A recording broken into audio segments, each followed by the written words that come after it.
आम्हाला असं वाटतं की आमचा जो सगळ्यात मोठा विजय होता किंवा जेनझीचा जो सगळ्यात मोठा विजय होता तो फक्त राजीनामा नव्हता. या देशात जी भीती निर्माण करून ठेवली होती, दडपशाही निर्माण करून ठेवली होती या सरकारने मागच्या 10-12 वर्षात, ती भीती आता देशाच्या नागरिकातून संपलेली आहे. त्यांच्या मनातून ती भीती संपलेली आहे. सरकारला फक्त प्रश्नच नाही विचारणार, तर गरज पडली तर रस्त्यावर येतील आणि आज एकाचा राजीनामा मागितला, उद्या दुसऱ्यांचे राजीनामा मागतील. ची विचारधारा तीच असणार आहे जी देशाच्या संविधानाची विचारधारा आहे. की येणाऱ्या सप्टेंबर महिन्यात कॉक्रोच जनता पार्टी एक नेशन वाईड कॅम्पेन करेल. त्या कॅम्पेनचं नाव असणार आहे क्या बोलती पब्लिक. 25 जुलैला या देशाच्या तरुणांनी ते करून दाखवलं जे कोणालाही जमलं नाही मागच्या 12 वर्षात. जी सरकार 12 वर्षापासून म्हणत होती की या सरकारमध्ये राजीनामे होत नाही, सरकारमध्ये इस्तीफे नाही होते, या देशाच्या जनतेने त्या सरकारकडून राजीनामा घेऊन दाखवला. आणि नुसतं घेऊनच नाही दाखवला, सरकारला झुकवलंय, भाग पाडले राजीनामा देण्यावर. आणि ज्या सरकारपासून लोक इतक्या वर्ष घाबरलेली होती, बरेचसे लोक म्हणतात धर्मेंद्र प्रधान यांचा राजीनामा ही आमच्या आंदोलनातली सगळ्यात मोठा विजय होता. आम्हाला असं वाटतं की आमचा जो सगळ्यात मोठा विजय होता किंवा जेनझीचा जो सगळ्यात मोठा विजय होता तो फक्त राजीनामा नव्हता. या देशात जी भीती निर्माण करून ठेवली होती, दडपशाही निर्माण करून ठेवली होती या सरकारने मागच्या 10-12 वर्षात, ती भीती आता देशाच्या नागरिकातून संपलेली आहे. त्यांच्या मनातून ती भीती संपलेली आहे. आता देशाचे नागरिक रस्त्यावर येतील. सरकारला फक्त प्रश्नच नाही विचारणार, तर गरज पडली तर रस्त्यावर येतील आणि आज एकाचा राजीनामा मागितला, उद्या दुसऱ्यांचे राजीनामा मागतील. तर जी भीती संपवली आहे लोकांच्या मनातली, ती या आंदोलनाची सगळ्यात मोठी अचीवमेंट आहे, सगळ्यात मोठी सक्सेस आहे. आता हे आंदोलन, बऱ्याच लोकांना प्रश्न पडला, हे आंदोलन नक्की कॉक्रोच जनता पार्टी नक्की आहे काय? कॉक्रोच जनता पार्टीची विचारधारा काय? तर जसं आम्ही आधीपासून सांगत आलो होतो, कॉक्रोच जनता पार्टी ही डॉक्टर बाबासाहेब आंबेडकर, महात्मा गांधी, भारताचे पहिले पंतप्रधान पंडित जवाहरलाल नेहरू यांनी जे भारताचं स्वप्न पाहिलेलं होतं, त्यांच्या विचारावर चालणारी कॉक्रोच जनता पार्टी असणार आहे. आणि आमची विचारधारा तीच असणार आहे जी देशाच्या संविधानाची विचारधारा आहे. Our ideology is the same as the constitution of India. यात आमचा काहीच डिफरन्स नसणार आहे. आम्ही सेक्युलर आहे, आम्ही लोकशाहीमध्ये भरोसा ठेवतो, वी आर डेमोक्रेटिक पीपल आणि आम्ही सोशल जस्टिससाठी कायम प्रयत्न करणार आहे. तर ही आमची विचारधारा आहे. आणि आता दुसरा जो मोठा प्रश्न पडलाय लोकांना, पुढे काय कॉक्रोच जनता पार्टीचं, पुढे कॉक्रोच जनता पार्टी काय करणार आहे? तर त्यावर आम्ही जे मागच्या 2 दिवसात चर्चा केली, त्याच्यानंतर आम्ही असं ठरवलं की येणाऱ्या सप्टेंबर महिन्यात कॉक्रोच जनता पार्टी एक नेशन वाईड कॅम्पेन करेल. त्या कॅम्पेनचं नाव असणार आहे क्या बोलती पब्लिक. क्या बोलती पब्लिक हे आमचं नेशन वाईड कॅम्पेन असणार आहे. या कॅम्पेन मधून आम्ही देशभरात दौरा करणार आहे. आम्ही लोकांकडून समजून घेणार आहे त्यांच्या समस्या काय आहे, त्यांच्या अपेक्षा काय आहे. कारण की या आंदोलनातून आम्हाला जी गोष्ट शिकायला भेटली ती ही शिकायला भेटली की सध्या जितके काही पक्ष आहेत, जितके काही लोक सरकारमध्ये बसलेले आहेत, ते कुठं ना कुठं आता लोकांपासून डिस्कनेक्टेड झालेले, लोकांचं डिस्कनेक्टेड नाही, ऐकायलाही तयार नाहीये. ज्या देशाची लोकसंख्येमध्ये 65% लोक 35 वयाच्या खालची आहेत, त्या लोकसंख्येबद्दल, त्या युवकांबद्दल कोणीच काही बोलायला तयार नाही. मग तो शिक्षणाचा मुद्दा असो किंवा बेरोजगारीचा मुद्दा असो. संसदेतही त्याच्याबद्दल कोणी बोलत नाहीये, कोणी पार्टी त्यांच्या मीटिंगमध्येही बोलत नाहीये. आणि सरकार तर अशी वागते जसं काय हे काही मुद्देच नाहीये. सरकारला फक्त एकच मुद्दा दिसतो, तो म्हणजे हिंदू मुसलमानचा. पण बेरोजगारी, आर्थिक सिच्युएशन काय आहे आपल्या देशाची जी आहे ती 1-1.5 लाख आहे. डोनेशन प्रायव्हेट स्कूलमध्ये द्यावं लागतं ते वेगळं. ज्या परिवाराची तितकी इन्कम नाही, तितकी सेव्हिंग नाही, ते 1-1.5 लाख कुठून देतील? आणि हे झालं स्कूलिंगचं. कॉलेजमध्ये जरी पाहायला गेलं, कॉलेजच्या फीस किती वाढलेल्या आहे. कोचिंगचा एक वेगळं चालू आहे, कोचिंगमध्येही पैसा जातो, कॉलेजच्या डिग्रीमध्ये पैसा जातो. तर आजच्या काळात आपल्या देशात शिक्षण घेणं म्हणजे डोक्यावर कर्ज ठेवणं आहे. आम्हाला त्यापासून मुलांना असो किंवा त्यांच्या आई वडिलांना असो मुक्त करायचं आहे. एक असा आपल्या देशाची शिक्षण व्यवस्था अशी झाली पाहिजे जिथं जर कोणाला आपल्या मुलाला डॉक्टर बनवायचे, इंजिनियर बनवायचे, सायंटिस्ट बनवायचे तर आई वडिलांना ते बर्डन नाही वाटलं पाहिजे की आम्ही कुठून करणार आमच्या मुलासाठी हे. Education is a fundamental right असं डॉक्टर बाबासाहेबांनी संविधानात म्हणलेलं आहे. पण कुठं ना कुठं मागच्या काही दशकात आपल्या देशात education is a fundamental business to gain profits अशी शिक्षण व्यवस्था झालेली आहे. ते आपल्याला बदलायचं आहे. दुसरा जो मुद्दा आहे तो म्हणजे जंतर मंतरच्या आंदोलनात आपण पाहिलं नीट हा सगळ्यात मोठा मुद्दा होता, कोर इश्यू होता. पण जितके लोक आली तो राग फक्त नीटवर नव्हता किंवा एज्युकेशन सिस्टमवर नव्हता. या देशात संस्थानाची जी हाल झालेली आहे या सरकारच्या अंतर्गत त्याच्याबद्दलचा तो राग होता. मग तो राग पक्षांविरोधात का असत नाही. सकाळी लोक म्हणतात की आम्ही निवडून कोणाला देतो, संध्याकाळी तो दुसऱ्या कोणत्या पक्षात असतो. सकाळी आम्ही वोट टाकतो एका सरकारसाठी, संध्याकाळपर्यंत दुसरी सरकार बनती आणि ते नाही झालं तर ईडी सीबीआय पाठवून पक्ष तोडण्यात येतात आणि तिथेही मन नाही भरलं तर मग कोर्टात जाऊन पक्षही चोरून घेण्यात येतात. तर याच्यामुळे लोकांचा कुठं ना कुठं भरोसा तुटत चालला आहे, संपत चालला आहे पॉलिटिकल सिस्टमवरनं. आणि दुसरं जे आहे ज्युडिशरी, देशात ज्युडिशरी बद्दलही लोकांच्या मनात खूप मोठे मोठे प्रश्नचिन्ह निर्माण झालेले आहेत. ज्या प्रकारे निर्णय येतात रुलिंग पार्टीच्या फेवरमध्ये जास्त निर्णय येतात. जेव्हा एक सामान्य माणूस न्यायालयात जातो, कोर्टात जातो, त्याला सुनवाई लवकर भेटत नाही. त्याला सांगण्यात येतं की नंतर या, तारीख पे तारीख जी आपण म्हणत असतो मजाकमध्ये, पण ती खरी व्यवस्था आहे. पण तिथंच एखादा मोठा बिझनेसमॅन असो तो कोर्टात जातो, त्याला लगेच हिअरिंग भेटती, अर्जंट हिअरिंग होती, त्याच्यावर लगेच सुनवाई होती आणि त्याच्यावर लगेच ऑर्डर पण येऊन जातो. पक्ष तोडायचे असतील त्याच्यावर कोर्ट लगेच निर्णय देतो. आमदारांना इकडून तिकडे करायचं असेल त्याच्यावरही कोर्ट लगेच निर्णय देतो. पण जेव्हा सामान्य नागरिकांना न्याय पाहिजे तेव्हा कोर्टाकडे वेळ नसतो. तर त्याच्यामुळेही कोर्टाच्या इंटेग्रिटीवर, न्यूट्रॅलिटीवर खूप मोठा प्रश्नचिन्ह निर्माण झालेला आहे. आणि दुसरं आहे, आता तुम्ही सगळे मीडियाचे साथी खूप सगळे आलेले आहेत, तुम्ही आलेले, तुमचा आम्ही खूप आदर करतो, तुम्ही ग्राउंडवरचे रिपोर्टर आहेत. पण एकंदरीत लोकांचा सगळ्यात जास्त राग जो आहे तो मीडियावर आहे.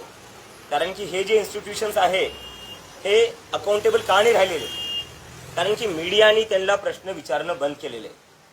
मीडिया आता लोकांचा आवाज राहिलेली नाहीये. मीडिया फक्त सत्ता पक्ष जी कोणी पार्टी बसेल तिचा आवाज बनून राहते, त्यांचं गुणगान करण्यात मीडिया राहिलेली आहे. तर मीडियाला इंडिपेंडेंट बनवणं आणि मीडियाची कुठं ना कुठं क्रेडिबिलिटी वापस आणणं हेही करणं खूप गरजेचं आहे. कारण की जोपर्यंत मीडिया इंडिपेंडेंटली वागणार नाही तोपर्यंत सरकारला अकाउंटेबल बनवणं शक्य नाहीये. तोपर्यंत कुठलाही इन्स्टिट्यूशन असो, मग ते कोर्ट असो, इलेक्शन कमिशन असो किंवा इतर पॉलिटिकल पार्ट्या असो, त्यांना अकाउंटेबल बनवणं शक्य नाहीये. आणि त्याच्यानंतर जो एक सगळ्यात मोठा मुद्दा असेल ज्याच्यावर कोणीच बोलायला तयार नाहीये, जसं मी आधी सांगितलं की आपल्या देशात 60% लोक 35च्या वयाच्या खालची आहेत. आणि त्याच्यामुळं बेरोजगारीमध्ये सगळ्यात जास्त मार जे खात आहेत ते हेच लोक खात आहेत. जंतर मंतरवर फक्त स्टुडंट्स नव्हते, जंतर मंतरवर बेरोजगार लोकही खूप होते. कोणाचं स्वप्न नसतं की मी मोठा झाल्यावर स्विगीचा डिलिव्हरी बॉय झालो पाहिजे, कोणाचं स्वप्न नसतं मी मोठा झाल्यावर झोमॅटोचा डिलिव्हरी बॉय झालो. पण त्यांना ते मजबुरीमध्ये करावं लागते.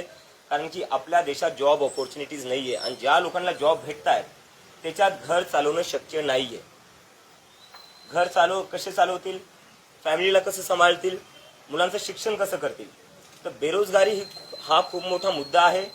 जेवढे बेरोजगार आहे त्यापैकी 80% बेरोजगार असे आहेत ज्यांच्याकडे डिग्री आहे. तर आपल्या देशात, आपल्या देशाच्या तरुणांना असं वाटतंय की आज आम्ही शिकून काय चुकी केलेली आहे का. कारण की जे लोक शिकले नाही, जे लोक कधी शाळेतही गेले नाही, ज्या लोकांनी कधी फॉर्मल डिग्री घेतली नाही, ते सरकार चालवत आहेत, ते निर्णय घेत आहेत. पण ज्या तरुणांनी लहानपणापासून मेहनत केली, डिग्री घेतली, एक करिअर बनवायला पाहिलं, त्यांना असं वाटतं आम्ही डिग्री घेऊन चुकी केली. कारण की आमचं जे भविष्य ते कोण ठरवतंय, अशिक्षित लोक ठरवत आहेत. हा मुद्दा आता आम्हाला केंद्राचा मुद्दा बनवायचा आहे. देशात कुठलेही पॉलिटिकल डिस्कशन असू दे, इलेक्शनचं डिस्कशन असू दे, बेरोजगारीला तुम्ही आता अजून जास्त इग्नोर करू शकत नाही. बेरोजगारी, युवकांशी शिक्षणाचा मुद्दा आणि बेरोजगारी मुद्दा हा पॉलिटिकल डिस्कोर्स आता असलाच पाहिजे. तुम्ही अजून इग्नोर नाही करू शकत याला. आणि आता जर तुम्ही इग्नोर केलं तर जेनझीनी दाखवून दिलेले ते रस्त्यावर येतील. त्यानंतर जो आमचा अजून एक अजेंडा असणार आहे कॉक्रोच जनता पार्टीला पुढे घेऊन जाण्यासाठी, जे आम्ही म्हणलेले, तुम्हाला जर कोणी म्हणत असेल की कुठली एक ऑर्गनायझेशन किंवा कुठला एक व्यक्ती सगळ्या प्रॉब्लेम सॉल्व्ह करेल तर तो तुमच्याशी खोटं बोलतोय. असंच खोटे देशाला 2014 मध्ये बोलण्यात आलं होतं की आता एक व्यक्तीला निवडून दिलं होतं की आता हा आपला देश एकदम डेव्हलप नेशन होऊन जाईल, काशीचा क्योटो होऊन जाईल. पण काशीचं काय झालं, काशीची काशी झालेली आहे. तर ते आपण पाहिलेलं आहे आता. त्यामुळे आम्ही ती चुकी करणार नाही. आम्हाला माहिती आहे कुठली एक संस्था किंवा कुठली एक ऑर्गनायझेशन, कुठलाही एक व्यक्ती सगळ्या प्रॉब्लेम सॉल्व्ह करू नाही शकत. त्यामुळे आम्ही ते कुठेच क्लेम करणार नाही. आम्ही जे करणार आहे की ज्या ज्या लोकांनी आम्हाला जंतर मंतरवर समर्थन दिले, जेवढे ऑर्गनायझेशन्स आले, जेवढे NGOज आले, जेवढे सोशल ऍक्टिव्हिस्ट आले, सिव्हिल सोसायटीज आले, त्या सगळ्यांशी आम्ही एक कोएलिशन बिल्डिंग करणार आहे. कारण की आम्हाला एक वाटतं आता आपल्या देशाला गरज आहे सगळ्यांनी त्यांच्या पॉलिटिकल आयडिओलॉजीजच्या वरती उठून त्यांच्या म्हणून एकत्र येऊन देशात सुधार आणायची गरज आहे. ते हे आमचा एक मोठा अजेंडा है येणाऱ्या काळासाठी. कि अंदर का जो डर था वो खत्म हो चुका है. जिन लोगों को जिस देश को इस सरकार ने पिछले 10-12 साल में डरा कर रखा था, धमका कर रखा था कि खबरदार अगर किसी ने भी सवाल किया सरकार से तो उनके ऊपर केसेस करे जाएंगे, जेल में डाला जाएगा. उसके बाद भी देश के युवा सड़कों पर उतरे और इस तरह उतरे कि सरकार को झुकना पड़ा. तो हम मानते हैं इस आंदोलन की सबसे बड़ी अचीवमेंट जो है वो है लोगों के मन के अंदर का डर खत्म होना. इस युवा ने इस देश को उसकी आवाज वापस दी है, लोकतंत्र वापस दिया है, देश को हिम्मत दी है फिर से सरकार से सवाल करने की, जवाबदेही मांगने की. तो ये सबसे बड़ी अचीवमेंट है हमारी. और कई सारे लोगों के मन में अभी प्रश्न है कि कॉकरोच जनता पार्टी की आइडियोलॉजी क्या है, कॉकरोच जनता पार्टी की विचारधारा क्या है. तो मैं उस पर यह कहना चाहता हूं कि कॉकरोच जनता पार्टी की वही विचारधारा, वही आइडियोलॉजी है जो इस देश के संविधान की विचारधारा है. कॉकरोच जनता पार्टी डॉक्टर बाबा साहेब अम्बेडकर, महात्मा गांधी और पंडित जवाहरलाल नेहरू ने जो भारत का सपना देखा था, उनके सपनों का जो भारत था, उनकी जो फिलोसफीज थी, हमारी विचारधारा भी वही रहेगी. डॉक्टर बाबा साहेब अम्बेडकर का सोशल जस्टिस, महात्मा गांधी का नॉन वायलेंस एंड पीस और पंडित जवाहरलाल नेहरू ने जो मॉडर्न इंडिया का फाउंडेशन किया था, एक सपना देखा था आधुनिक भारत का, वो हमारी आइडियोलॉजी रहेगी, वो हमारी फिलोसफी रहेगी. उसके बाद आते हैं कि कॉकरोच जनता पार्टी का आगे का एजेंडा क्या है, कॉकरोच जनता पार्टी आगे जाकर क्या करने वाली है. तो मुझे आप सभी लोगों को बताते हुए खुशी हो रही थी कि कई सारे लोग हमें मैसेजेस कर रहे थे, मैसेजेस कमेंट्स पर पूछ रहे थे कि आगे क्या करोगे, आगे क्या करोगे. तो उस पर हम एक अनाउंसमेंट करने जा रहे हैं. सितंबर के महीने में कॉकरोच जनता पार्टी एक नेशन वाइड कैंपेन शुरू करने जा रही है. ये एक तरीके का नेशन वाइड टूर होगा हमारा. इस कैंपेन का नाम होगा क्या बोलती पब्लिक. क्योंकि अभी जो जरूरत है वो पब्लिक की बात होने का जरूरत है. पब्लिक को अपनी बात रखनी पड़ेगी. पब्लिक की आवाज सुनने का वक्त आ चुका है अब. और अगर आप पब्लिक की आवाज नहीं सुनोगे तो पब्लिक ये सड़कों पर उतरेगी. तो इसलिए हमने जो डिसाइड किया है, क्योंकि हम वो गलती दोहराना नहीं चाहते जो आज तक इन बाकी लोगों ने दोहराई है. जंतर मंतर का जो हमारा एक्सपीरियंस रहा है, जो हमें समझ में आया है, वो ये रहा है कि इन लोगों का जो कोर फ्रस्ट्रेशन है, ये जो जेनजी है, इनका कोर फ्रस्ट्रेशन ये है कि इन लोगों को डिसमिस किया जाता है, इन लोगों को इग्नोर किया जाता है, इन लोगों से कोई बात नहीं करता, इन लोगों से कोई पूछता नहीं है कि आपकी एक्सपेक्टेशंस क्या है, आपकी प्रॉब्लम्स क्या है, आपके सपने क्या है, इस देश को लेकर आपकी क्या उम्मीदें हैं, क्या होप्स है, ये कोई पूछता नहीं. तो हम वो गलती दोहराना नहीं चाहते. हम चाहते हैं क्योंकि इस देश की 60% पॉपुलेशन जो है वो अंडर द एज ऑफ 35 है. 65% पॉपुलेशन जो है वो अंडर द एज ऑफ 35 है. यही लोग हैं जो आगे जाकर इस देश का भविष्य है. यही लोग हैं जो आगे जाकर इस देश को चलाने वाले हैं. यही लोग हैं जो आगे जाकर इस देश को आगे बढ़ाएंगे. तो जो लोग आगे जाकर देश का भविष्य, उन लोगों को इग्नोर करके, उन लोगों से बिना बात किए, उन लोगों से बिना एंगेज किए आप कैसे कोई पॉलिटिकल डिसीजन ले सकते हो, आप कैसे कोई पॉलिसी डिसीजन ले सकते हो, आप कैसे कोई पार्लियामेंट हो या इलेक्शन हो वहां पर डिस्कशन कर सकते हो. तो हम जो करना चाहते हैं वो करना चाहते हैं इन लोगों से stakeholder consultation, because they are the biggest stakeholder in India right now. Future उनका दाव पर है, जिंदगी उनकी दाव पर है. तो कॉकरोच जनता पार्टी इन सभी पूरे देश भर में घूमेगी, इन सभी लोगों से बातचीत करेगी, समझेगी इनके मुद्दे क्या है, इनकी क्या एक्सपेक्टेशंस है, और देश की एक इन टोटलिटी पॉलिटिक्स किस तरीके की होनी चाहिए, पॉलिटिक्स के मुद्दे क्या होने चाहिए. बिकॉज हम शुरुआत से कह रहे कि हम एक प्रेशर ग्रुप है जो चाहते कि एक पॉलिटिकल डिस्कोर्स चेंज हो इस देश का. क्योंकि पॉलिटिकल डिस्कोर्स में हमारे देश के पॉलिटिकल डिस्कोर्स के नाम पर क्या होता है, यूपी में होता है शमशान बनेगा या कब्रिस्तान बनेगा. महाराष्ट्र में आते हैं तो कहते हैं बटोगे या कटोगे। इससे किसी को जॉब्स नहीं मिल रही है, इससे किसी को अच्छी शिक्षा नहीं मिल रही है। तो हम जो चाहते हैं वो ये है कि मुद्दों की बात हो, शिक्षा की बात हो, बेरोजगारी की बात हो, और इसके साथ साथ इस देश के युवा, उनकी जो भी उम्मीदें, उनके जो भी कंसर्न्स हो, बात उस पर हो, देश के युवाओं की बात हो, उनके मन की बात जरूरी है, क्योंकि दे आर इन मेजॉरिटी। उनकी बात आपको सुननी पड़ेगी। और इसके साथ साथ हमारा जो अभी एक ये रहेगा कि कॉकरोच जनता पार्टी किन मुद्दों पर आगे बढ़ेगी। ये तो हो गया क्या बोलती पब्लिक, एक हमारा नेशन वाइड कैंपेन हो गया। कॉकरोच जनता पार्टी कौन से मुद्दे उठाएगी, ये भी एक बहुत क्यूरियोसिटी है, तो इस पर मैं बोल देता हूँ। एजुकेशन रिफॉर्म्स एक सबसे बड़ी हमारी टॉप प्रायोरिटी रहेगा, क्योंकि आज हमारी देश की जो भी हालत है वो इसी की वजह से, क्योंकि एजुकेशन प्रायोरिटी नहीं है। ना वो किसी भी पॉलिटिकल पार्टी की, ना वो सरकार में जो लोग बैठे हुए, ना उसकी प्रायोरिटी है। तो इसलिए एजुकेशन रिफॉर्म्स हम चाहते हैं। आज की डेट में हमारे देश में एजुकेशन अनअफोर्डेबल बन चुका है। अगर किसी को अपने बच्चे को स्कूल में भेजना है, एडमिशन दिलवाना है प्राइवेट स्कूल में, सरकारी स्कूलों की तो क्या हाल कर रखी है हमने देखा ही है। पिछले 10 साल में 94,000 सरकारी स्कूल बंद कर दिए गए।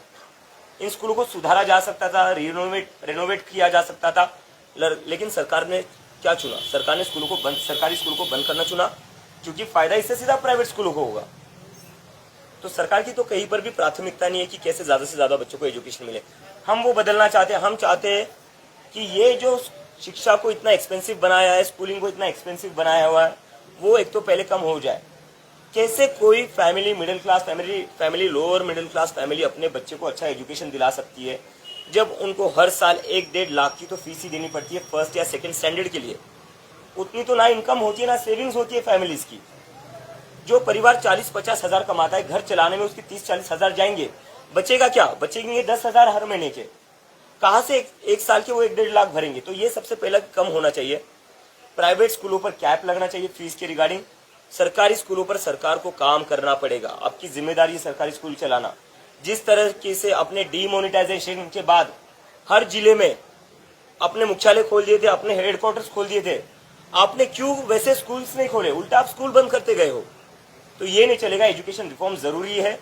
और ये बस प्राइमरी स्कूल की बात नहीं है, जो कॉलेजेस में भी डोनेशन आते, मैनेजमेंट कोटा चलता है, डोनेशंस के नाम पर जो सीटें भरी जाती है। एक तो सीटें कम है हमारे देश में, कॉलेजेस में सीटें कम है, जिसकी वजह से कई लोगों का हक मारा जाता है। मैनेजमेंट कोटा के ऊपर कोई बात नहीं करता है। 25-25, 30-30 लाख देकर वहां पर सीटें भरी जाती है, उसके ऊपर कोई बात नहीं करता है। तो एजुकेशन रिफॉर्म्स को हम पुश करेंगे, जहां पर हम चाहते हैं एजुकेशन अफोर्डेबल बने। ऐसा एक भी इस देश में व्यक्ति ना हो जिसको लगे कि मेरे बच्चे को मैं पढ़ा नहीं सकता, मैं मेरे बच्चे को इंजीनियर नहीं बना सकता, मैं डॉक्टर नहीं बना सकता, मैं साइंटिस्ट नहीं बना सकता, क्योंकि मेरे पास उतना पैसा नहीं। क्योंकि डॉक्टर बाबा साहेब अम्बेडकर ने कहा था, education is a fundamental right. Education is not a business, it's a fundamental right of every kid that is born in India, and we want to ensure that. उसके बाद में है इंस्टीट्यूशनल अकाउंटेबिलिटी।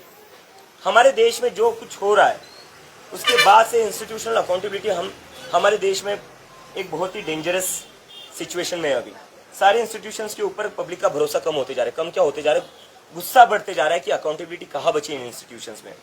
हम politics की बात करें, लोग कहते हैं कि हम सुबह किसी को एक पार्टी से चुनते हैं, वो शाम को किसी और पार्टी में होता है। सुबह हम एक सरकार के लिए वोट करते हैं, लेकिन शाम को कोई और ही सरकार बन जाती है। और जब वो नहीं होता है तो ईडी सीबीआई भेजकर पार्टियों को तोड़ा जाता है। तो एक जो पॉलिटिकल सिस्टम है, उसके ऊपर से भी लोगों का भरोसा उठते जा रहा है। और अगर ऐसा चलता रहा तो इस देश के डेमोक्रेसी के लिए बहुत ही डेंजरस साइन है। दूसरा, इलेक्शन कमीशन।